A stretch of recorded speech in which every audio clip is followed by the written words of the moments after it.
All right, welcome. So we got Group I today. Group of Death. Easily the hardest group in the World Cup. France, Senegal, Norway, Iraq. Got some of the best games in the group stage going on here.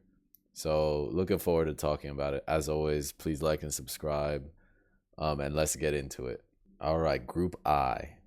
We can see, everyone knows this is the hardest group by far. And the fact that it's so difficult, even with Iraq as, the 57th country in the world, just kind of shows how tough these teams are. Norway is 31st in the world. I don't agree with that. I think they're a lot better. Look at these games, man. France, Senegal in New York, first game of the group. It's going to be so good.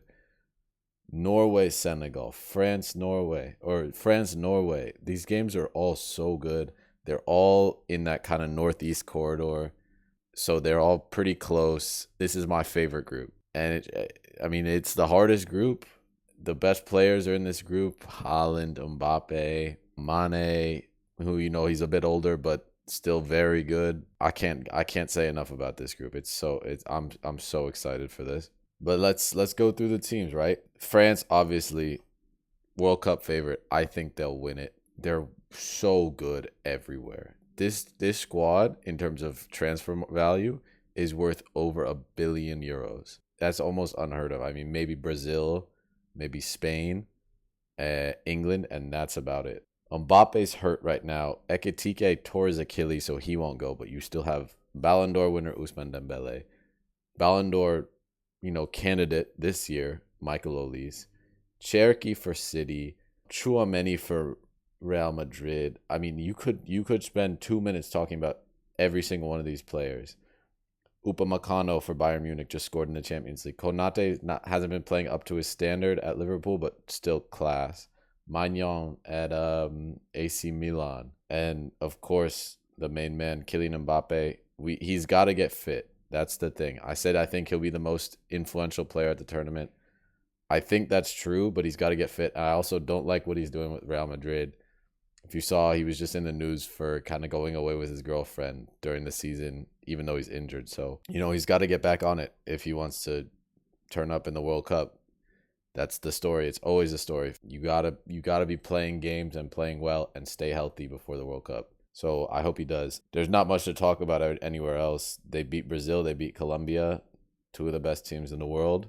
They lost to Spain in the Nations League final. That's, those are the typical games where you'll see them in group stage or in the knockout round. That's where they'll be. And kind of just coasted through qualification. I wouldn't read too much into this draw to Iceland. They're not playing their starters. But yeah, I think they get first here. They're just so good. Big thing here is going to be who gets second. It's going to be Senegal or it's going to be Norway. Senegal is another team that I think people understand are good, but they don't understand just how good. You have Edouard Mendy, who's older but still a very good goalkeeper. Kalidou Koulibaly, he's hurt right now. Again, older, but their captain, cornerstone of their back line. If anything, their defenders are not as strong, but you see all these top clubs in their Olympique, Chelsea, West Ham. They've got, some decent ones, and then it just gets better as you go forward.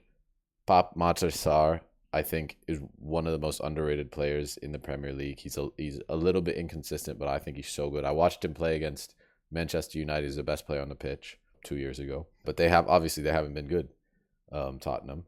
Idrissa Gueye for Everton, kind of more of a veteran. Pape Gueye for Villarreal. Their midfield is just so good. And then, of course, Sadio Mane, Nicholas Jackson in for Bayern Munich. Ismaila Sarr will be there. Iliman Ndiaye. I think this guy, if he plays enough, I think he'll make a statement. Because he plays for Everton, and I think he's worth a top transfer fee to a top club. And I think that with how good people know this group is, he plays well against France, he plays well against Norway.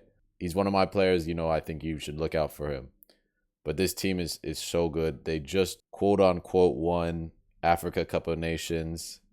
This 3-0 draw, the 3-0 loss to Morocco, that was a fraudulent 3-0 loss, kind of gifted by AFCON. They really haven't lost in a while. I'm not saying I think they beat France, but there's definitely a chance that they can, get a good result against France. Last team they lost to was Brazil, 2-0, other than the Moroccan AFCON. So keep an eye out for this Senegal team. I think they make some noise this tournament. I think they get second. The game against Norway is going to be tough. So Norway are strong, but not that strong. A couple players I would highlight. Rierson for Dortmund, very good player. Got embarrassed by Vinicius in the Champions League final last year. Oscar Bob, I would highlight. Young winger, very good. Played at Man City before transferring to Fulham. Obviously, Erling Haaland, best striker in the world, arguably. Alexander Sorloth plays for Atleti. Not as good as Haaland, but still strong. Larsson's also a very strong forward. So they'll play this kind of very physical style up top. And hopefully Odegaard will be back for them, kind of bump up their midfield. Xander Berg he's okay, but they really do need Odegaard to show up, who hasn't been fit. They have a couple of, not so great results that, draw some questions, right? They beat Italy by a lot, which is interesting.